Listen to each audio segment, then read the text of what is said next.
हमसे खुल जाओ बवक्ते मैं परस्ती एक दिन, वरना हम छेड़ेंगे रख कर उज़्र मस्ती एक दिन। ये दीवाने गालिब की गज़ल नंबर 90 है। बड़ी खूबसूरत गज़ल है। इसके अंदर एक बड़ा इंटरेस्टिंग मिक्स है शेरों का। आपको इसके अंदर शरारत का रंग दिखेगा, गालिब साहब की विट और हाजिर जवाबी भी इसके अंदर दिखेगी, और एक दो शेरों के अंदर सीरियसनेस और रियलिज्म का रंग भी है। तो आइए पहले इस गज़ल को पूरा पढ़ते हैं, फिर इसके शेरों को समझने की कोशिश करेंगे। एज़ ऑलवेज़ गज़ल का टेक्स्ट आपको वीडियो की डिस्क्रिप्शन में मिल जाएगा। तो कहते हैं, हमसे खुल जाओ बवक्ते मैं परस्ती एक दिन, हमसे खुल जाओ बवक्ते मैं परस्ती एक दिन, वरना हम छेड़ेंगे रख कर उज़्र मस्ती एक दिन। गर्राए औजे बिनाए आलमे इम्कान ना हो, गर्राए औजे बिनाए आलमे इम्कान ना हो, इस बुलंदी के नसीबों में है पस्ती एक दिन। कर्ज की पीते थे मैं लेकिन समझते थे कि हाँ, कर्ज की पीते थे मैं लेकिन समझते थे कि हाँ, रंग लावेगी हमारी फाका मस्ती एक दिन। नगमा हाय गम को भी यह दिल गनीमत जानिए, नगमा हाय गम को भी यह दिल गनीमत जानिए, बेसदा हो जाएगा ये साजे हस्ती एक दिन। धौल धप्पा उस सरापा नाज का शेवा नहीं, धौल धप्पा उस सरापा नाज का शेवा नहीं, हम ही कर बैठे थे गालिब पेश दस्ती एक दिन। तो पहले शेर को देखते हैं कि हमसे खुल जाओ बवक्ते मैं परस्ती एक दिन, वरना हम छेड़ेंगे रख कर उज़्र मस्ती एक दिन। गालिब साहब की जो महबूबा है वो उनसे खुल के नहीं मिलती है। ये महबूबों का ये काम ही नहीं होता कि अपने आशिकों से खुल के बात करें, उनको अटेंशन दें। तो शायद उसका रिजर्व्ड नेचर भी है, और शायद उसको दुनिया के तानों की भी परवाह है कि अगर लोग उसको आशिक के साथ खुल के मिलते हुए देख लेंगे महफिल में, तो उसके बारे में बुरा भला भी कहा जाएगा। जब लोगों ने शराब पी होती है तो अक्सर वो उनकी जो मेंटल इनहिबिशंस हैं वो नीचे आ जाती हैं, और वो खुल के बात करते हैं और खुल के लोगों से मिलते हैं।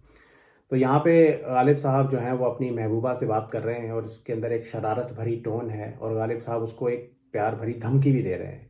तो कह रहे हैं, हमसे खुल जाओ बवक्ते मैं परस्ती एक दिन। तो कह रहे हैं कि किसी दिन जब मैं परस्ती की स्टेट में हम हो, मैं परस्ती का लिटरल मीनिंग है शराब की इबादत करना, लेकिन यहाँ पे उसका मतलब है कि जब नशे से आप चूर हों, शराब के नशे को एंजॉय कर रहे हों, आपने शराब पी रखी हो।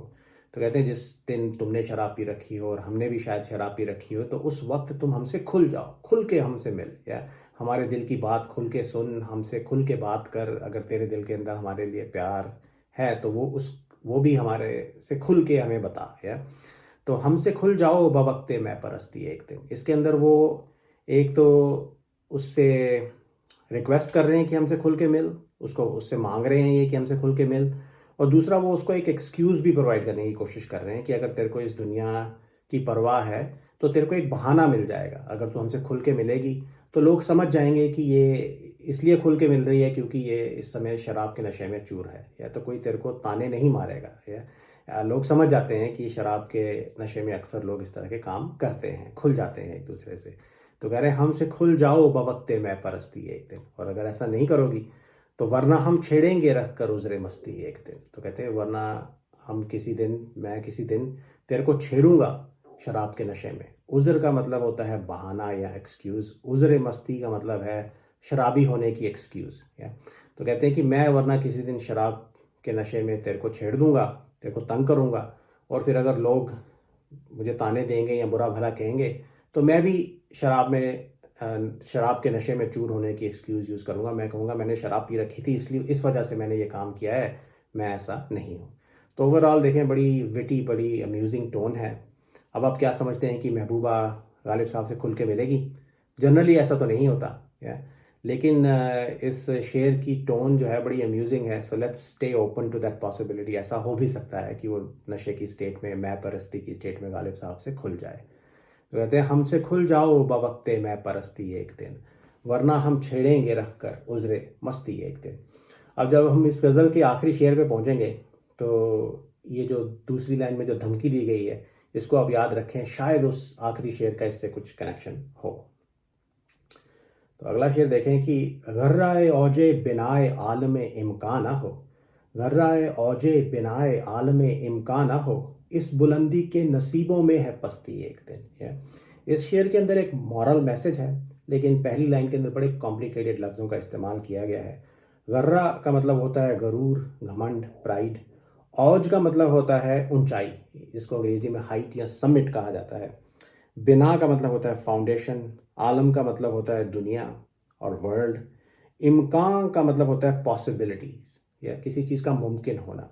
तो आलम इम्कान का मतलब है वर्ल्ड ऑफ पॉसिबिलिटीज़। यहाँ पे गरूर की बात की गई है, तो मेरे ख्याल से यहाँ पे ये कहा जा रहा है कि एक आलम इम्कान है, there is a world of possibilities. जिन चीज़ों के ऊपर आपको गरूर हो सकता है, आपको पैसे का गरूर हो सकता है, आपको खूबसूरती का गरूर हो सकता है, आपको पावर का गरूर हो सकता है। So there is a whole world of possibilities that can add to your pride.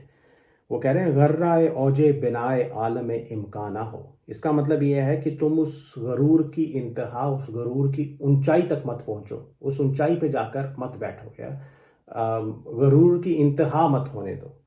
क्यों?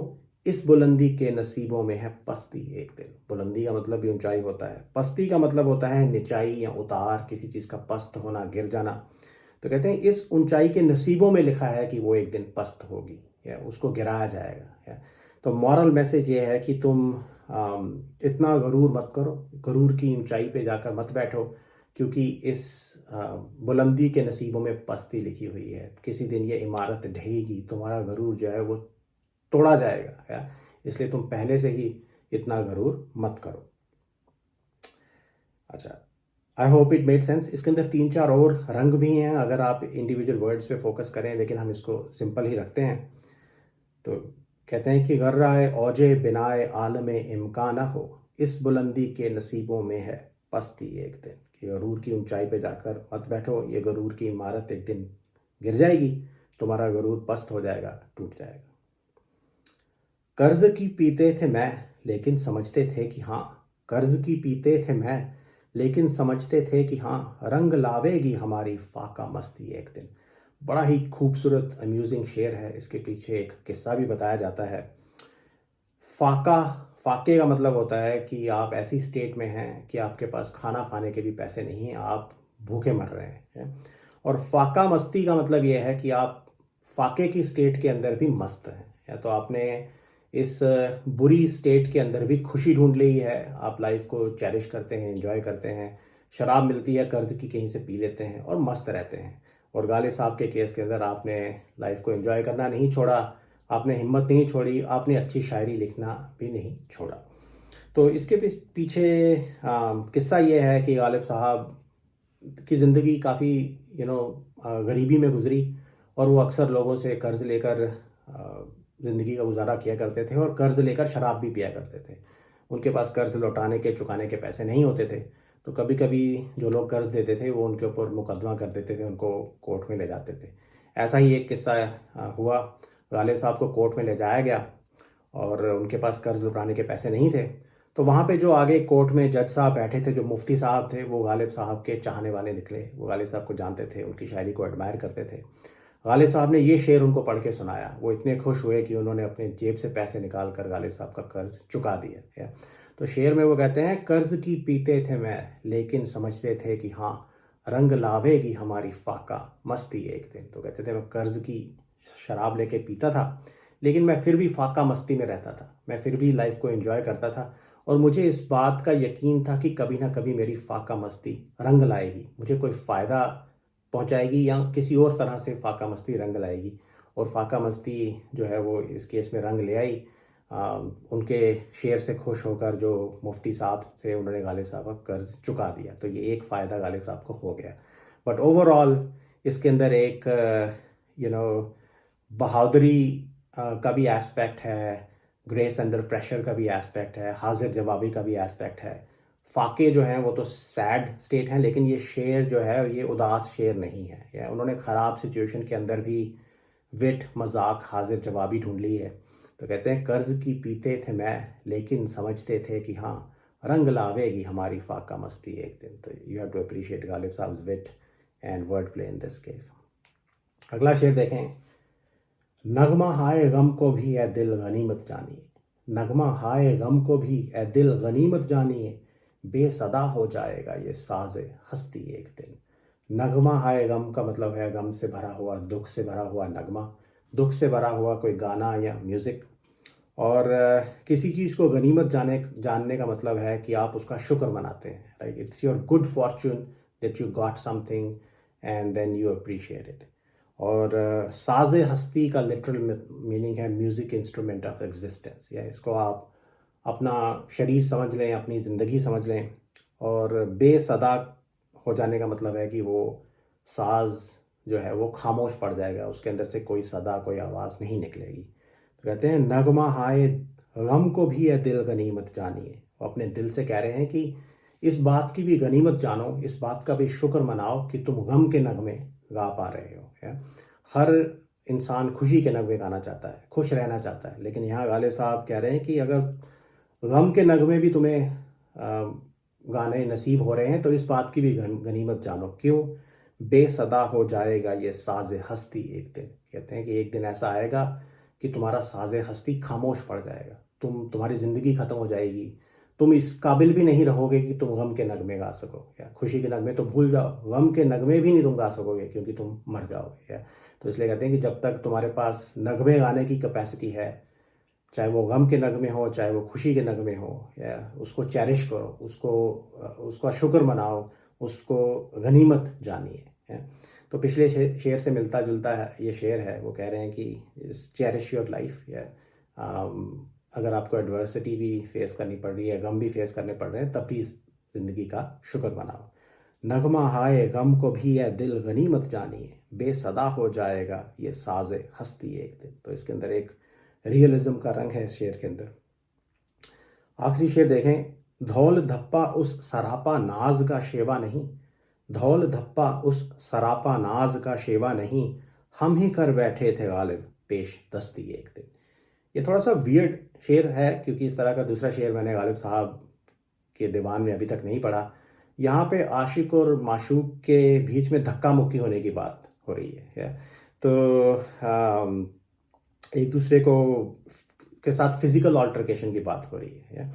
तो धोल धप्पे का मतलब है धक्का मुक्की, किसी को चांटा लगा देना, धक्के धुक्के दे देना। और सरापा नाज का मतलब है, महबूब के लिए ये लफ्ज़ इस्तेमाल किया गया है, जो सर से पाँव तक नाज नखरों से भरी हो। या she is an embodiment of coquetry. शेवा का मतलब होता है कोई आदत, प्रैक्टिस और कस्टम। और पेश दस्ती करने का मतलब ये होता है कि आपने किसी चीज़ को इनिशिएट किया है। तो इस केस में जो लड़ाई हुई है उसको इनिशिएट करना आगे बढ़ के। तो सिचुएशन ऐसी लगती है कि महबूबा ने या महबूब ने गालिब साहब के साथ बुरा बिहेव किया है। शेयर के अकॉर्डिंगली तो धक्का मुक्की हो गई है यहाँ पे, या और दूसरे लोगों ने वो देख लिया है और गालिब साहब को बोला है कि तू क्यों टॉलरेट कर रहा है इस तरह का बिहेवियर। और गालिब साहब जो हैं बेचारे आशिक अपनी महबूबा को के बिहेवियर को डिफेंड करने की कोशिश कर रहे हैं। बेचारा आशिक है और करेगा भी क्या है, उसके बस में नहीं है, उसको तो अपने महबूब से प्यार करना ही है। तो इस केस में वो अपने महबूब को या महबूबा को डिफेंड करने की कोशिश कर रहे हैं। कहते हैं धौल धप्पा उस सरापा नाज का शेवा नहीं, कि वो तो सरापा नाज है, राइट, उसकी ये आदत नहीं है धौल धप्पा करना, धक्का मुक्की करना। हम ही कर बैठे थे गालिब पेश दस्ती एक दिन, कि इस केस में गलती मेरी थी, मैंने आगे जाके वो कोई गलत काम किया था, मैंने आगे जाके इस ऑल्टरकेशन को इनिशिएट किया था। तो वो तो सिर्फ रिस्पॉन्ड कर रही थी, वो जनरली ऐसा नहीं करती, वो सर से पाँव तक नाज से भरी हुई है, सरापा नाज है, राइट। तो वो अपने महबूब को डिफेंड करने की कोशिश कर रहे हैं। अब गालिब साहब ने ऐसी क्या पेशदस्ती की होगी, तो इसका कोई क्लियर आंसर तो नहीं है। लेकिन अगर आपको पहला शेर याद हो जिसमें वो दूसरी लाइन में अपने महबूब को धमकी दे रहे थे, कह रहे थे वरना हम छेड़ेंगे रख कर उज़्र मस्ती एक दिन। तो हो सकता है कि उन्होंने जाके फिर उस धमकी के ऊपर एक्शन ले लिया हो और महबूब को छेड़ दिया हो, और बदले में उसको गुस्सा आ गया हो और उसने धोल धप्पा कर दिया हो। बट ओवरऑल एक बेचारा आशिक है, वो दुनिया के सामने अपने महबूब के ख़राब बिहेवियर को भी डिफेंड करने की कोशिश कर रहा है। धोल धप्पा उस सरापा नाज का शेवा नहीं, हम ही कर बैठे थे गालिब पेश दस्ती एक दिन, कि मेरी गलती है इसके अंदर, मेरे महबूब ने कुछ नहीं किया, या वो तो उसकी आदत नहीं है इस तरह के काम करना, मैंने ही गलती की थी इस केस में। तो ये तो थी पूरी गज़ल। I hope it made sense. Thank you.